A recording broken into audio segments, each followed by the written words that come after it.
As previously announced, Quiz 3 next week, Tuesday. Sharpen up your appetites for Thanksgiving. You may find this hint to be of value.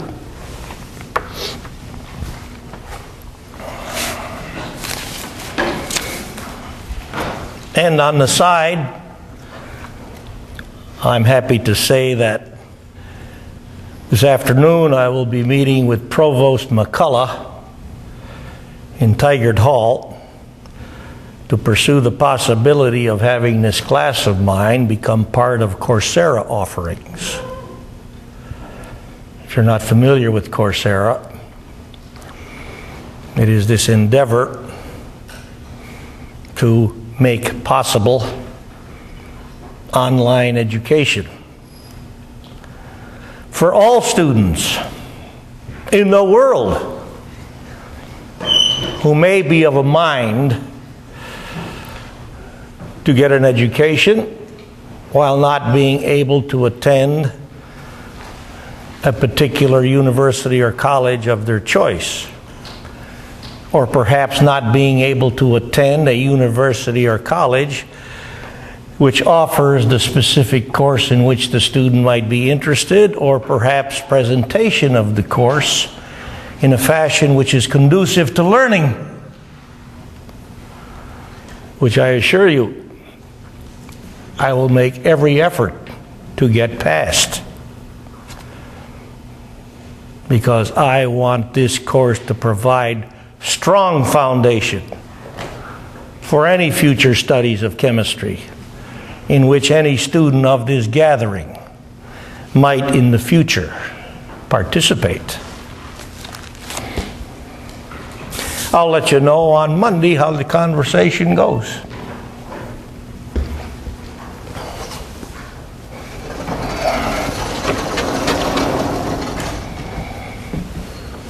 More on practical electrochemistry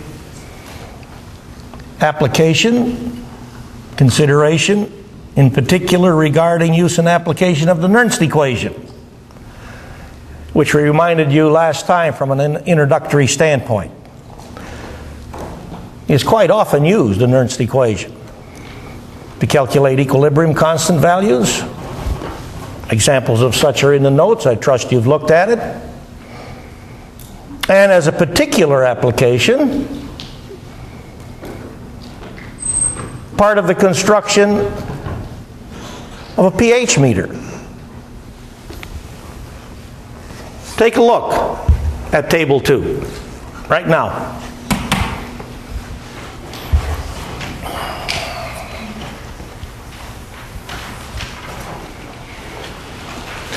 Do you see in Table 2 any number of half cells which could be part of the electrochemistry upon which use and operation of a pH meter is based? Did you read the specific example in the notes of constructing a pH meter by coupling the zinc ion half cell with the standard hydrogen electrode? Have you recognized what the standard hydrogen electrode is? Which we talked about in brief in chapter 21, when we reminded you that if we're going to do thermodynamic studies on systems which involve ions in solution, we have to define a reference point. And the defined reference point corresponds to the formation of the hydrated hydrogen proton at standard conditions, which means development of a solution for which the pH is 0.000 forever. So in the table, you see the standard hydrogen electrode as that electrode which has its E0 value by definition set at what? 0. And all the other half cell potentials which you see, standard half cell potentials in the table, are referenced to that standard hydrogen electrode, half-cell potential of 0. So regarding construction of a pH meter, do you see any number of half cells in Table 2 whose operation depends on hydronium ion? Whose operation depends on hydroxide ion?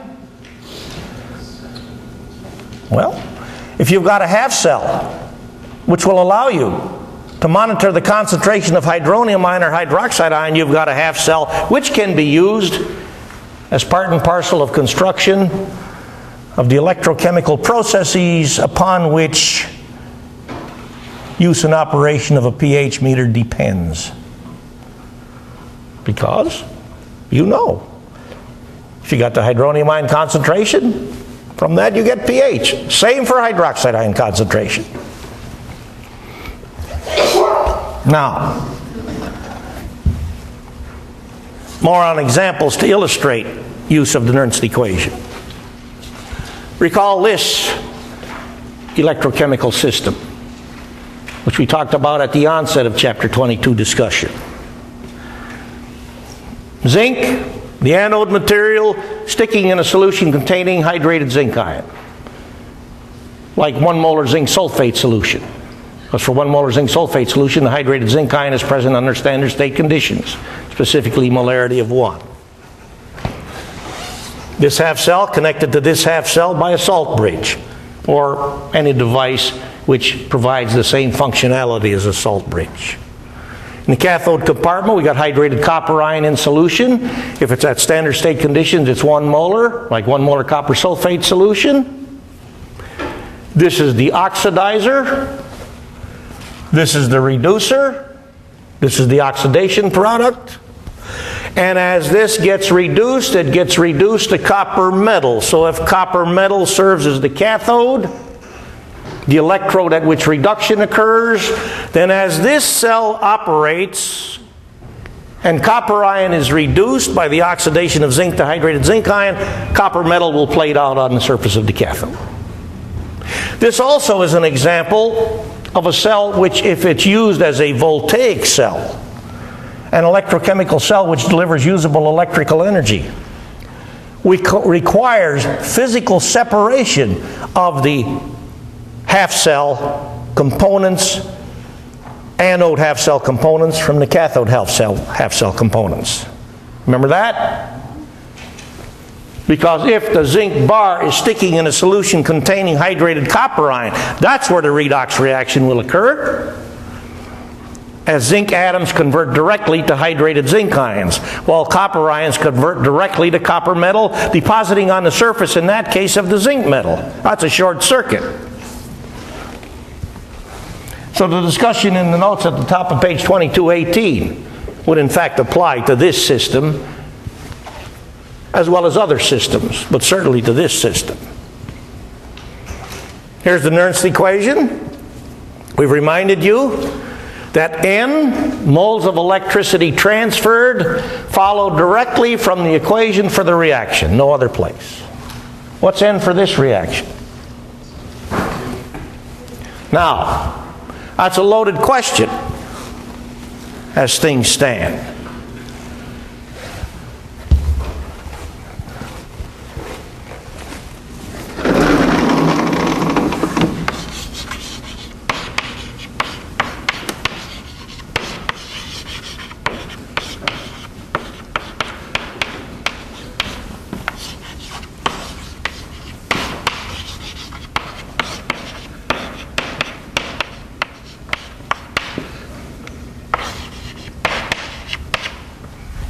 If I write the reaction equation as such, what's N?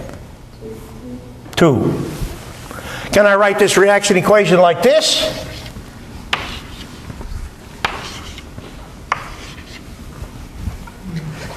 I can go to the lab and consider the reduction of 2 moles of copper ion and simultaneously the oxidation of 2 moles of zinc. If I do this, what's N? 4. If I do this, What's N? You got to pay attention to the net cell reaction. Then you know N. So given that the simplest form of this, of the equation for this reaction is this, where the coefficients are 1 throughout, we'll go back to this and keep N as 2.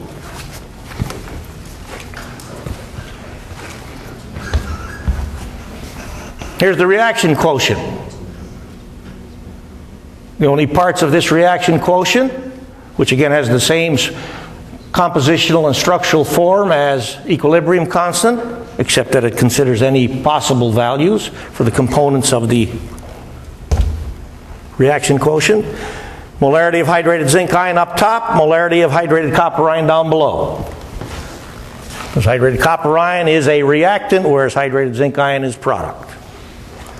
So, in sum, to understand the impact of Q on E cell, the operating electrochemical potential for the system.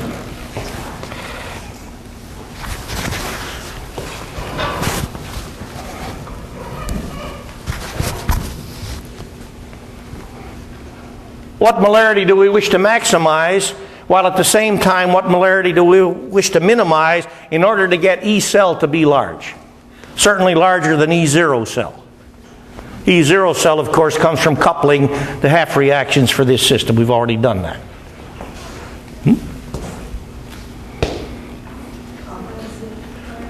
Which of these molarities do you want to be high? Which one? Copper ion. Minimize zinc ion. I mean, if you think about it, they're doing nothing but applying Le Chatelier's principle to this system. If you want this reaction to have the greatest possible drive to go left to right as written, you want the molarity of this, a reactant, to be as high as possible, while the molarity of this, a product, to be as low as possible. That's all there is to it. The higher you make this, while at the same time the lower you make this, the greater the drive for left to right reaction. And that's the reaction which is giving us, for this system, usable electrical energy. Now for the values given in the notes for question 21, I think I said, consider operating the system with the hydrated zinc ion molarity initially at 0.10, and copper ion at 2 molar, you get an E cell value of plus 1.17 volts. So you're not really adding a whole lot of potential relative to E0, which is 1.10 volts. But at least this gives you an illustration of how Q relates to the operating cell potential for the system. Now also, since we talked about this previously, we said for this system, if you're supplied with 6 molar ammonia, what treatment can you apply to this system using 6 molar ammonia if you want to make E cell and E0 cell go up? In fact, in this case, you can make E0 cell go up substantially. The choices again is the system as it stands is operating at a higher potential than anything you can achieve by treatment with ammonia. That's choice 1. Don't treat with ammonia. Choice 2, treat both half cells with ammonia. Choice 3, treat the anode half cell with ammonia only. Choice 4, treat the cathode half cell with ammonia only. What do we decide is correct? It all comes from understanding the information in Table 2, which again I remind you is a bunch of thermodynamic stability information. Well, when you look at the half reactions contained in Table 2, and rather than zinc being oxidized to hydrated zinc ion and hydrated copper ion being reduced to copper, you're now asked to think about zinc being oxidized in the presence of ammonia in water solution, which gives you this thing, the zinc ammonia complex ion.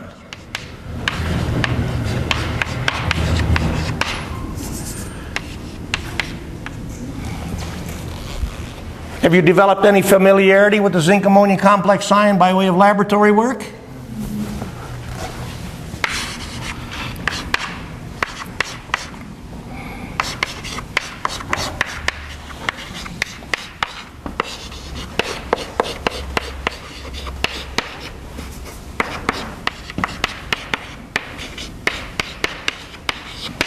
Have you developed any familiarity with the stability of copper ammonia complex ion by way of laboratory work?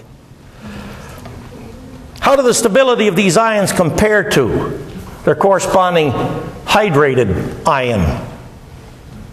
Much more stable. These are much more stable. So if you put the ammonia in the anode compartment, where zinc will now be oxidized in the presence of ammonia rather than just water, the zinc will be oxidized to the zinc ammonia complex ion. Does that provide a greater thermodynamic drive to this system?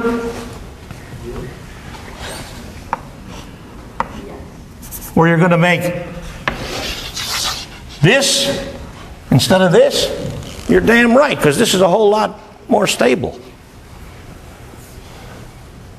Well, what happens to the strength of the oxidizer, the potency of the oxidizer, if you decide to treat the cathode half cell with ammonia? Because if you treat the cathode half cell with ammonia, you will convert all of this to this, provided you treat with enough ammonia to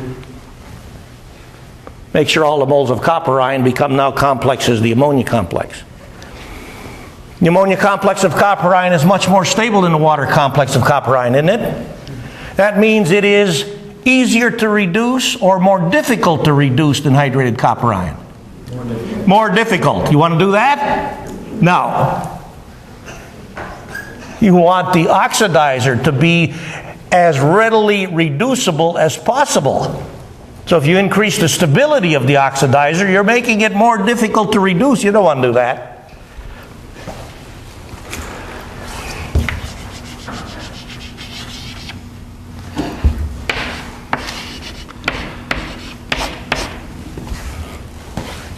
So the addition of 6 molar ammonia to the half cell, anode half cell only, will raise E0 as well as E.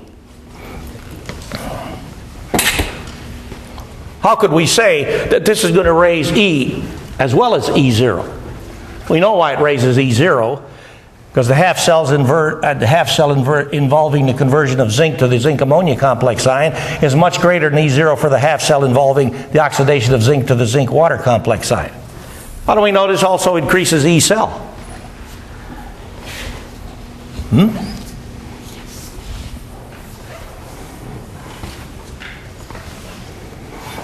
You got to let this information talk to you. I mean, well, for one, the G value will be smaller because there's another concentration. Not really. I want more specific than that. Because the copper ammonium E cell, or the zinc ammonium standard E cell is greater than the... That underlies why E0 cell goes up. I want to know why E cell also goes up. Because it's directly proportional to E0. What's directly proportional to E0? E cell. You still haven't told me why E cell goes up. Because the zinc ammonia complex is more stable, more products will be formed than the reactant, so the Q value changes.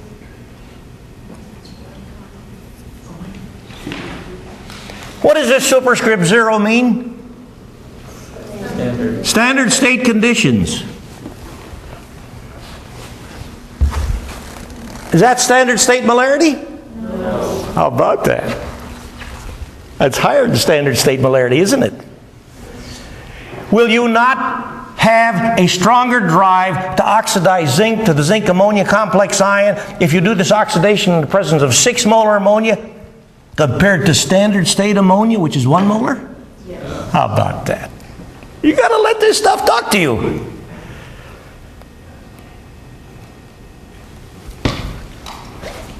But that's the hard part. That's the part of the puzzle for which I am very sympathetic with you. Because the main difference between this class as I run it and other similar classes is they don't focus on the chemistry. Whereas I insist on focusing on the chemistry. Damn it, this is chemistry class, isn't it? How about that? Question? Yeah, could you possibly write Q that for this? You write the Q. You can do it. If you have trouble, you can ask. All right. One more question regarding this system. Because again, when I'm in the lab, I can do anything I want. I can make any mixture I want. So now I'm going to imagine, and I'm going to go to the laboratory, and somebody across the way wants or needs a sample of copper and says to me, I will trade you a strip of silver for your strip of copper. And I say, wonderful, because the silver is so much more valuable. So I grab this copper cathode and I give it to this person and replace it with a silver strip. Because I can go in the laboratory and do any damn thing I want. Our obligations as students of chemistry is to realize, what impact does this have on the chemistry of the system? If I make this change, do I change for this system E0 cell? Yes. Do I change E cell? Yeah. Do I change the chemistry of the system? Yes. I only heard 3 yeses, but I think from only 1 or 2 respondents. Let's see if we can increase at least the number of those of you at the ballot box. If I make this change, do I change E cell? No looking around, just me. I run this election. Do I change E0 cell? Do I change the chemistry of the system? All right, now I'm going to repeat those questions, except at this time I'm going to vote along with the rest of you. Hand up means a vote yes. Hand down means a vote no. Do we change with this change? Will we change E cell? Will we change E0 cell? Will we change the chemistry of the system? No, not at all. Because in this system, the only functionality served by the copper strip is to complete the circuit.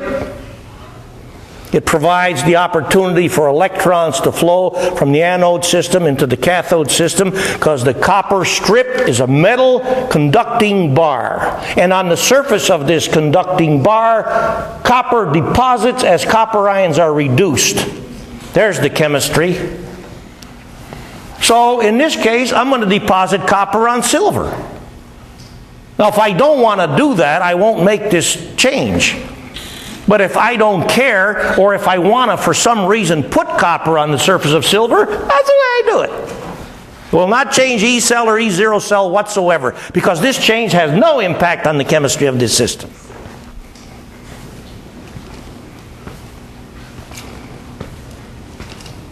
All right.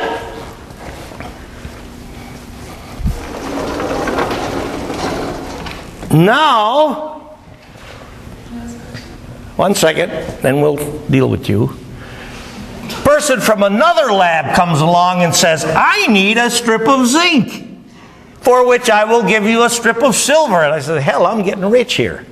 I traded copper for silver, and I'm going to trade zinc for silver. That's even a better deal, because copper is more expensive than zinc. That's why today, you may have noticed, pennies are principally zinc, not copper.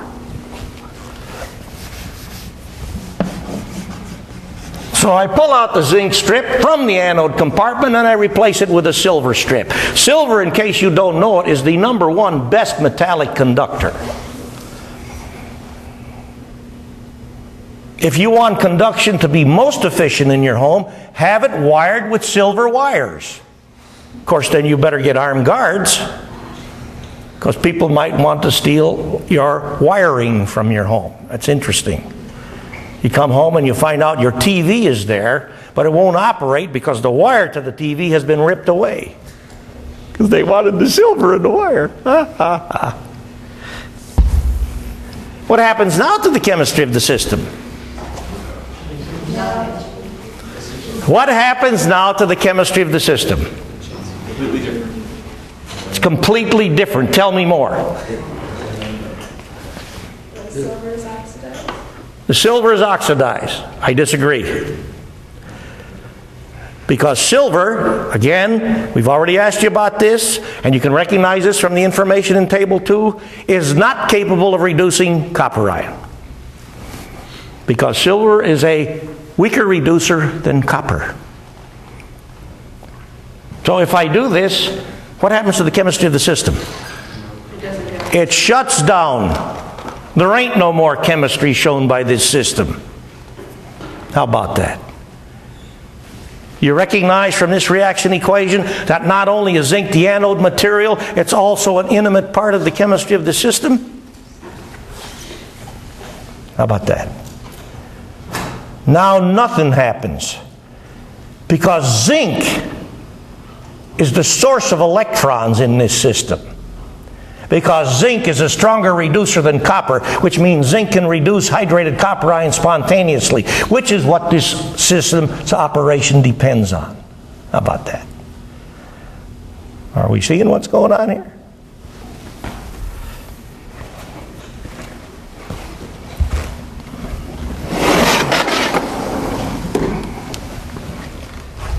So we go to 24.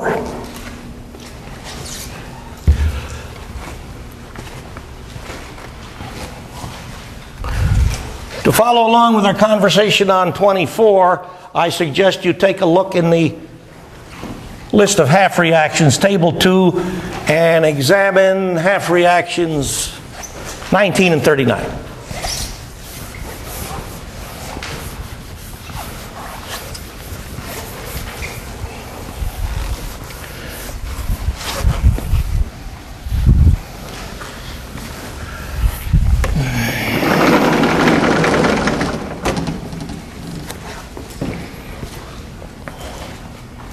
If we couple half reaction 19 and 39, we'll get this as the net cell reaction. But what is presently at issue is what is the E0 value for this net cell reaction. Because, and we reminded you about this last time. What do you find to be unusual about half cell 39? It's not easy. It's not a standard state half cell, which means the potential cited for 39 is not an E0 value. It's an E value. Do you see any other half reactions in our table which are also not standard half cells? I put those half cells in there so that, as necessary, you can recognize something which we talked about when we did our redox demo. The specific case we talked about in doing our redox demo was that the production of hydrogen by redox depends on pH. So while you're looking at Table 2, I want you to look at 3 half reactions, each of which involve hydrogen as a reducer. And I also want you to look at 3 half reactions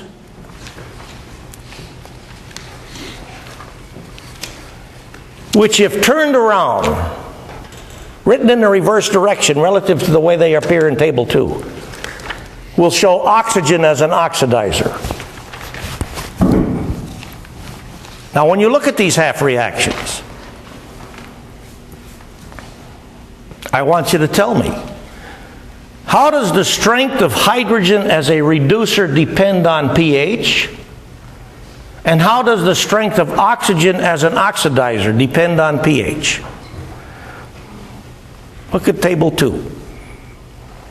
How does the strength of hydrogen as a reducer depend on pH? How does the strength of oxygen as an oxidizer depend on pH? Specifically, that question relates to this system because in this system, oxygen is behaving as an oxidizer. All right, first question.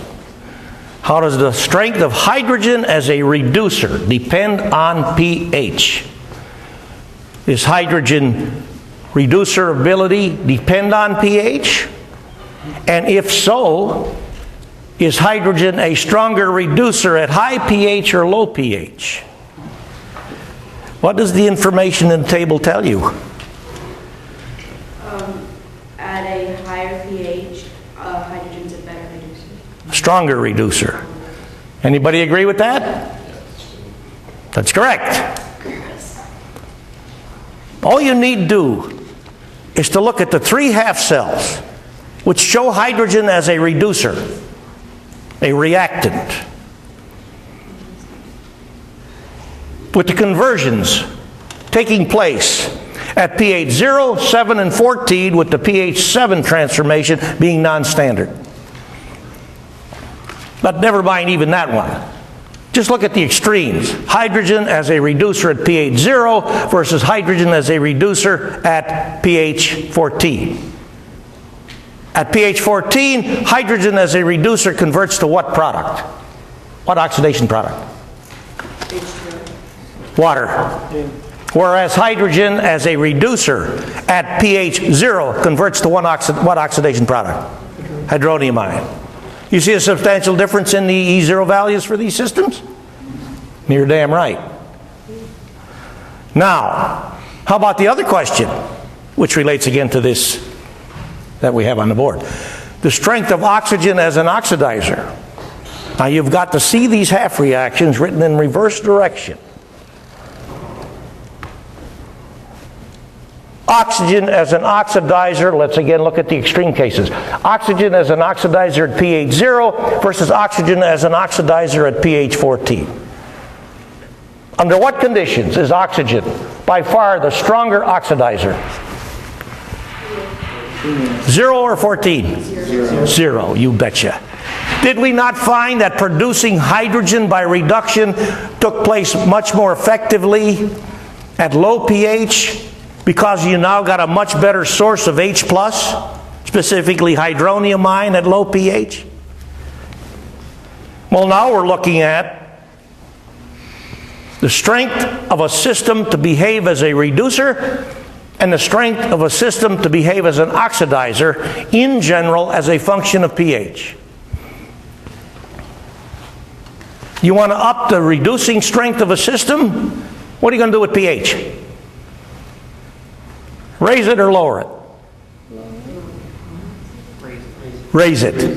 If you want to make it a stronger reducer. In general, you always have to pay attention to the specific chemistry of the system. On the other hand,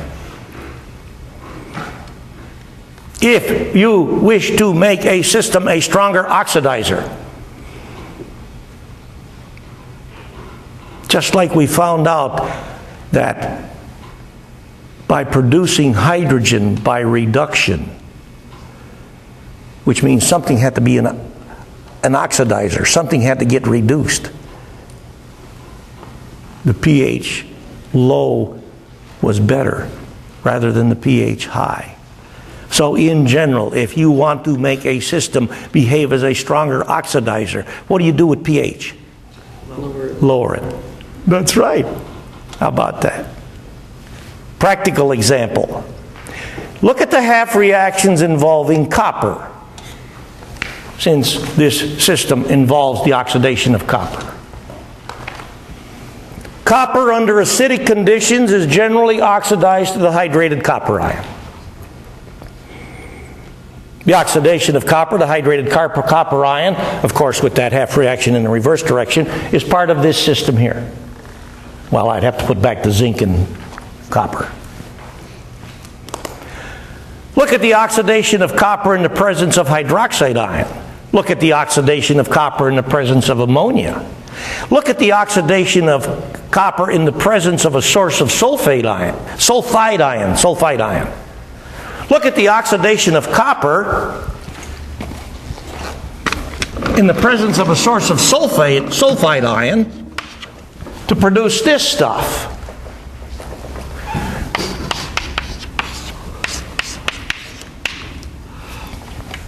Look at the oxidation of copper to produce copper sulfide, where the sulfide source is H2S versus the case where the sulfide source is HS minus. You see these half reactions? Under which pH condition, regarding the oxidation of copper to copper sulfide, shows copper behaving as a strong reducer?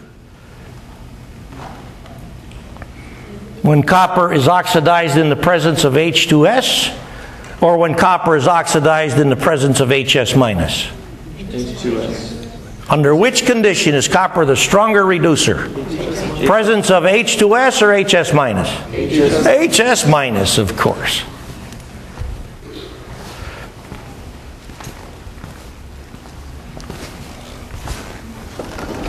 And since copper, or the data shows you, that copper is a pretty strong reducer when it converts to copper sulfide, from this information alone, what can you say about the thermodynamic stability of this stuff? It's more stable than the original.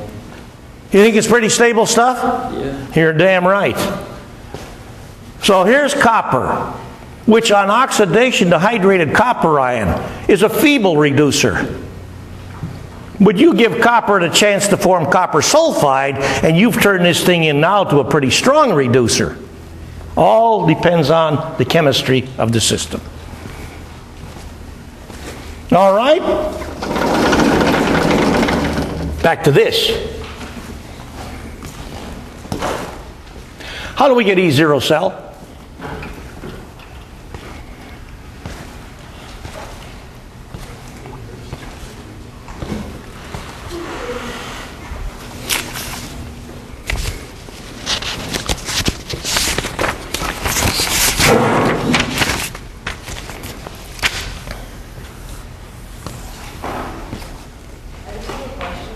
About the original reaction that you wrote. Why do you have 4HO minus plus 4HO minus instead of just 8HO minus? Oops.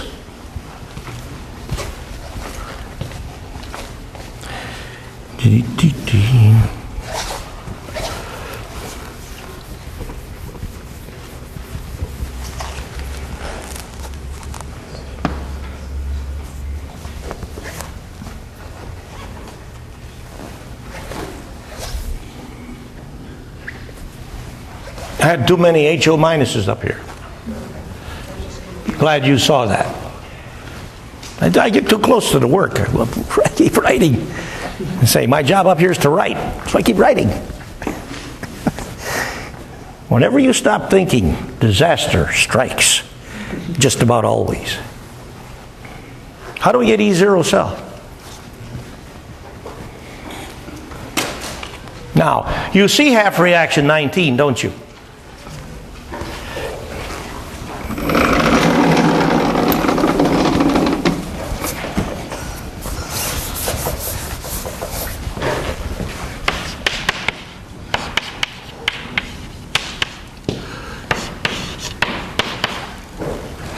What's E0 for this one?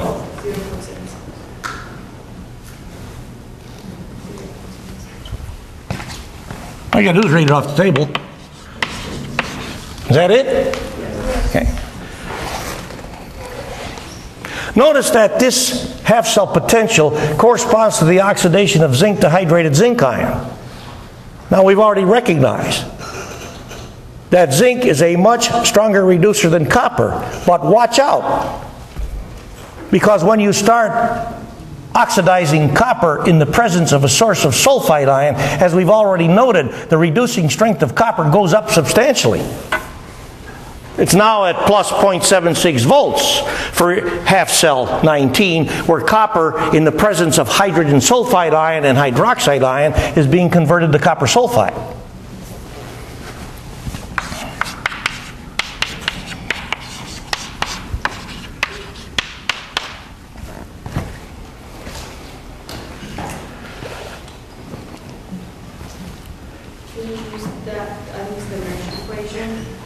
Wait a minute.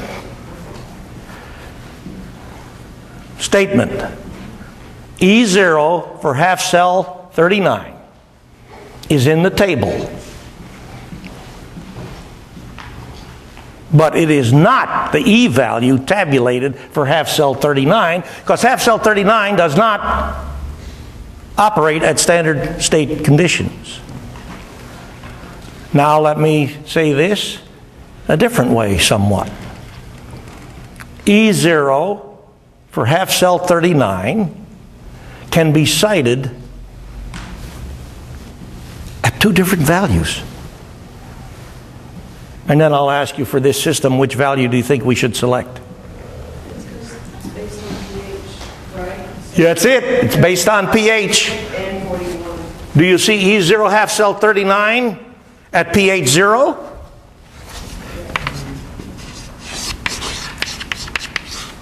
Versus at pH 14?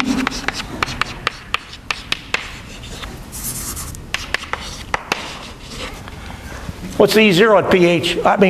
What's the E0 value at pH 0? What is it? Louder.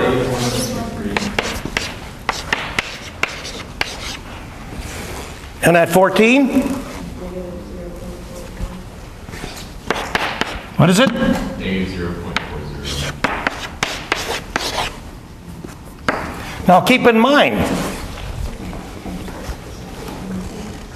39 in coupling is the half cell, which gets written in the opposite direction for this case, doesn't it? So here's what you're looking at for this system, right? Now, which of these values do you think we should apply to this system? We can use either. But based on the chemistry of the system as defined by the information we have on the board, which value do you think we should use? 0.40, because this is at pH 14 and we're looking at a system which is operating in the presence of hydroxide ion.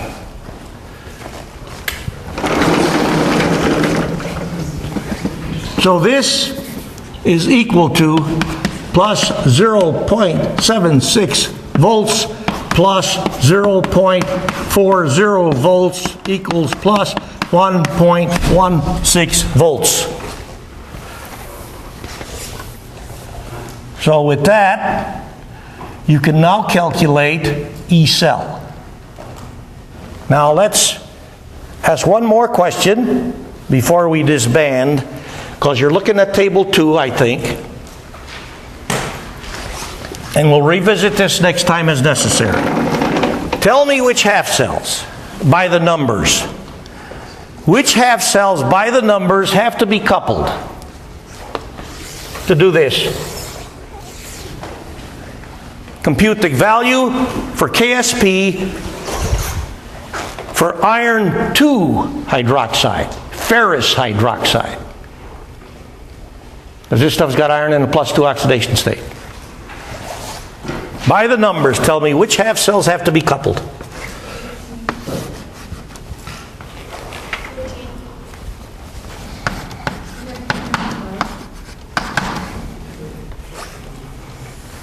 Can't run a half cell by itself. Yeah, 20. No. Well, I got a vote for 15. I've written that on the board. I'm listening for other votes. 41? 21. I would do 21 and 17.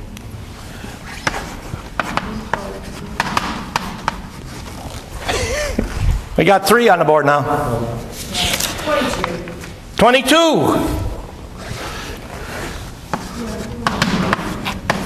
Now we got 4 on the board. Well, I'll say this. Of the 4 we have on the board, the 2 correct half cells are contained.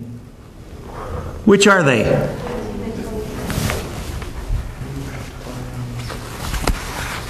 What this question is really asking you is, do you remember the equation for the reaction, which by definition has a K value that equals KSP for that stuff? So which half cells are correct? 15? 22. Pick it up from this point next time.